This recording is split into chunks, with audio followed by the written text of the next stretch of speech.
Hey there, hi there, hello there internet dwellers, and welcome to another episode of the GC Informer. I'm your weekend host, Orange Lightning, as usual, and it is freaking sweltering, so I'm going to make this brief before my computer explodes from the heat. So let's get straight into the news. Warframe is coming to the Nintendo Switch. Yes! Publisher and developer Digital Extremes confirmed this at TennoCon. It doesn't have a launch date just yet, but it has been officially confirmed that it is going to be coming to the Switch. It's going to be ported by Panic Button, who did the Rocket League and Doom ports, so it's pretty solid. Speaking of Warframe, they've got lots of other stuff going on as well, including hoverboards that you can do tricks on, and a big announcement for a new co-op mode as well. A co-op spaceship combat that looks very interesting. I will admit I don't really know much about Warframe, I kind of missed that boat, but a lot of stuff is coming soon and being announced about it, so if you are a big Warframe fan, I suggest you keep on top of what's been going on at TennoCon this weekend. Have you ever heard of the Zero Escape games? If you're big on mystery and puzzle solving, you should have. Well, the director of that series has now announced his new project, which is called AI, The Somnium Files. I don't know if that's the correct way to say the word, but that's what it looks like. So Kotaro Uchikoshi, I probably butchered that as I always do, has now elaborated on some of the key details for his new project, AI The Somnium Files, after announcing it in March last year with a teaser of some gruesome eye art.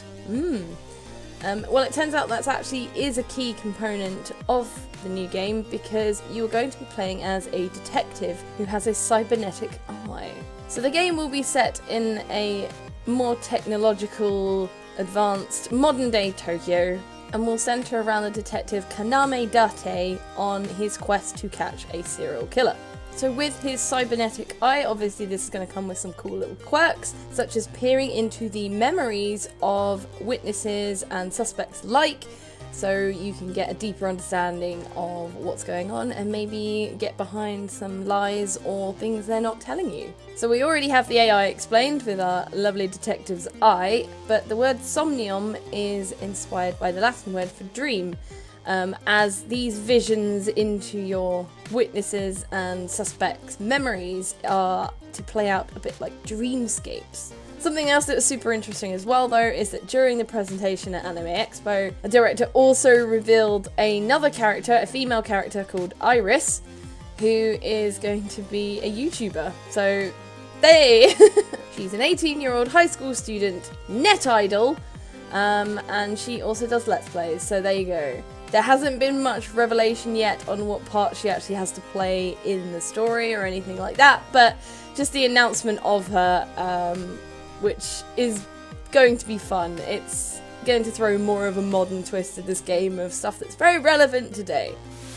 Will there be a Witcher 4? We don't know, but Geralt's voice actor, Doug Cockle, has talked a little bit about the potentials of The Witcher 4, all very speculative, no certainties yet, because as we know, CD Projekt Red is very, very busy with Cyberpunk at the moment, and if you want to see more on that, there's a lovely GameCast Pocket Edition with Sully and Max chatting about the E3 show for that. But what Cockle has said is that if it were down to him, he would make the next game, The Witcher 4, about Ciri's adventures in moving away from Geralt, which, personally speaking, I think would be a cool idea. I've not played a massive amount of the Witcher series.